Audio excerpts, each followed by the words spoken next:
नमस्कार, मी पंजाब डक 4 तारखेच्या दरम्यान राज्यात दररोज पूर्व विदर्भ, पश्चिम विदर्भ, दक्षिण महाराष्ट्र, उत्तर महाराष्ट्र, कोकणपट्टी, खानदेश, मराठवाडा सगळीकडे दररोज वेगवेगळ्या भागात एक एक दिवस मुक्काम करत दररोज वेगवेगळ्या ठिकाणी महाराष्ट्रामध्ये पाऊस पडणार आहे म्हणून हा अंदाज सर्व शेतकऱ्यांनी लक्षात घ्यायचा। त्याच्यानंतर शेतकऱ्याला सांगू इच्छितो की आजच्या कंप्लीट 5 दिवस शेतीचे कामे करण्यासाठी शिल्लक आहे, कारण की राज्यामध्ये 7 जून पासून ते 14-15 जून पर्यंत मोसमी पाऊस येणार आहे, मान्सूनचा पाऊस येणार आहे म्हणून ही सर्वप्रथम शेतकऱ्यासाठी आनंदाची बातमी। आणि या वर्षी सगळ्या शेतकऱ्याची मिरगी पेर होणार आहे म्हणून ही सर्वप्रथम शेतकऱ्याची आनंदाची बातमी। आणि तुम्हाला एक सांगू इच्छितो की काल देखील प्रसार माध्यमातून म्हणतात यावर्षी दुष्काळ पडणार आहे। सर्व शेतकऱ्याला सांगू इच्छितो दुष्काळ वगैरे काय पडणार नाही, सरासरी इतका पाऊस पडणार आहे, लवकर पेरणी होणार आहे। लवकर पेरणी झाली तर पिकं चांगली येतात आणि सगळ्या पिकाला उतार येतो म्हणून ही अंदाज सर्व शेतकऱ्यांनी लक्षात घ्यायचा। त्याच्यानंतर मुंबईकर, पुणेकर आणि कोकणपट्टी या परिसरातल्या सर्व शेतकऱ्याला सांगू इच्छितो 10 तारखे ते 14 तारखेच्या दरम्यान कोकणपट्टी सातारा, सांगली, सोलापूर पासून ही जी अशी कोकणपट्टी इकडे पूर्ण, त्याच्यानंतर मुंबई तिकडे मुसळधार पाऊस पडणार आहे, काही ठिकाणी अतिवृष्टी देखील होणार आहे म्हणून हा अंदाज लक्षात। सातारा जिल्हा, रायगड, त्या सिंधुदुर्ग त्या परिसरामध्ये 10 ते 14च्या दरम्यान काही काही ठिकाणी अतिवृष्टी होणार आहे म्हणून कोकणपट्टीच्या शेतकऱ्यांनी अंदाज लक्षात आणि आपण आपल्या पिकाचं नियोजन करायचं।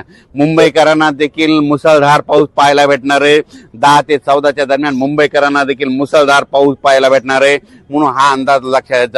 पहिल्या पावसातच मुंबईकरांना जनजीवन विस्कळीत असं दिसणार आहे म्हणून हा मुंबईकरांनी देखील अंदाज लक्षात घ्यायचा। म्हणजे पहिल्या मान्सूनच्या पावसात इतका जोरात पाऊस कधी येत नसतो, पण या वर्षी माझा मान्सूनचा पाऊस मुंबई, पुणे, कोकणपट्टीला खूप जोराचा झोडपिणार आहे म्हणून हा अंदाज त्यांनी देखील लक्षात घ्यायचा।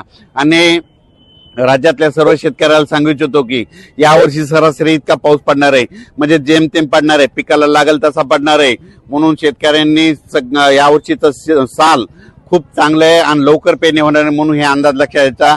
आजच्या कंप्लीट 6 दिवस पाऊस यायला शिल्लक राहिलेले आहेत मोसमी पाऊसला, म्हणजे आज 31 मे आहे, म्हणजे 1, 2, 3, 4, 6 तारखेपर्यंत तुम्ही शेतीचे कामे करून घ्या, कारण की 7 जून पासून ते 14-15 जून पर्यंत राज्यामध्ये मान्सूनचा पाऊस येणार आहे, सगळीकडे बरसणार आहे आणि सगळ्याच्या पेरण्या लागणार आहेत म्हणून हा अंदाज लक्षात घ्यायचा। शेतकऱ्याला एक सांगू इच्छितो की ज्यांना पेरणीचा निर्णय घ्यायचा, जमिनीमध्ये ईदभर ओल गेली तर तुम्ही तुमचा पेरणीचा निर्णय कधी घेऊ शकता म्हणून हे तुम्ही स्वतः लक्षात घ्यायचं। त्याच्यानंतर हा जो पाऊस येणार आहे तर या पावसामध्ये मोसमी पावसामध्ये, मान्सूनच्या पावसामध्ये गारपीट कधीच नसते, पण ह्या पावसामध्ये गारपीट पाहायला भेटणार आहे म्हणून बीडकरांनी हा अंदाज बीड संपूर्ण जिल्ह्यातल्या शेतकऱ्यांनी अंदाज लक्षात घ्यायचा। सोलापूर जिल्ह्यातल्या शेतकऱ्यांनी देखील अंदाज लक्षात घ्यायचा। त्याच्यानंतर धाराशिव जिल्हा, परभणी जिल्हा, इकडं अहिल्यानगर जिल्ह्यात देखील गारपिटीसह मध्ये पाऊस पडणार आहे म्हणून हा अंदाज अहिल्यानगरच्या जिल्ह्यातल्या सर्व शेतकऱ्यांनी लक्षात घ्यायचा। गारपीट सगळीकडे होत नसते, फक्त वेगवेगळ्या ठिकाणी होते म्हणून हे देखील लक्षात घ्यायचं। सातारा, सांगली देखील, कोल्हापूर देखील खूप जोराचा पाऊस पडणार आहे, मुसळधार पडणार आहे म्हणून कोल्हापूरच्या शेतकऱ्यांनी अंदाज। पुणे भागात देखील खूप जोराचा पाऊस पडणार आहे, पण पुणे पश्चिमात मुसळधार काही ठिकाणी अतिवृष्टी होणार आहे म्हणून हे देखील पुणेकरांनी लक्षात घ्यायचं। त्याच्यानंतर नाशिक जिल्ह्यात देखील चांगला पाऊस पडणार आहे म्हणून नाशिकच्या शेतकऱ्यांनी अंदाज लक्षात घ्यायचा। उत्तर महाराष्ट्रामध्ये आज देखील, म्हणजे आज 31 मेलाच आजच बऱ्याच ठिकाणी पावसाला सुरुवात होणार आहे।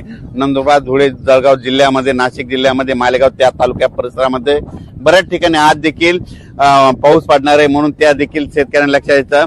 पण त्याच्यानंतर मान्सूनचा 7 ते 14चा मध्ये तुमच्याकडे देखील चांगला पाऊस पडणार आहे म्हणून हे देखील अंदाज लक्षात घ्यायचा। मराठवाड्यामध्ये सांगायचं झालं तर परभणी जिल्हा, नांदेड जिल्हा, हिंगोली जिल्हा, जालना जिल्हा, संभाजीनगर, बीड जिल्हा, धाराशिव जिल्हा, लातूर जिल्हा या मराठवाड्यात देखील चांगला, म्हणजे ह्या 1-2 जून आणि त्याच्यानंतर 7 ते 14चा खूप जोराचा पाऊस पडणार आहे म्हणून हा अंदाज लक्षात द्यायचा। तुरळक भागात गारपीट देखील होणार आहे या मोसमी पावसात म्हणून हे मराठवाड्याच्या शेतकऱ्यांनी देखील अंदाज लक्षात द्यायचा। विदर्भात देखील आज 31 मे, विदर्भात देखील आज 31 मे ते जवळपास 5 जून पर्यंत दररोज वेगवेगळ्या भागामध्ये आजच बऱ्याच ठिकाणी पावसाचं आगमन होणार आहे। दुपारी 2:30-3च्या नंतरच विदर्भात देखील पाऊस पडणार आहे आणि रात्री देखील पहाटे झाला, पण आज देखील दुपारी 2:30-3च्या नंतर विदर्भात देखील पाऊस, अकोला, अमरावती, वर्धा, बुलढाणा, मेकर ह्या परिसरामध्ये, लोणार परिसरामध्ये आज देखील पाऊस पडणार आहे, म्हणून हा अंदाज लक्षात यायचा. त्याच्यानंतर आता इकडे यवतमाळ जिल्हा, चंद्रपूर, गडचिरोली ह्या भागातल्या सर्व शेतकऱ्याला सांगू इच्छितो, तुमच्याकडे देखील 7 ते 14 जे मान्सूनचा पाऊस येईल त्याच्यामध्ये तुमच्या पेरण्याला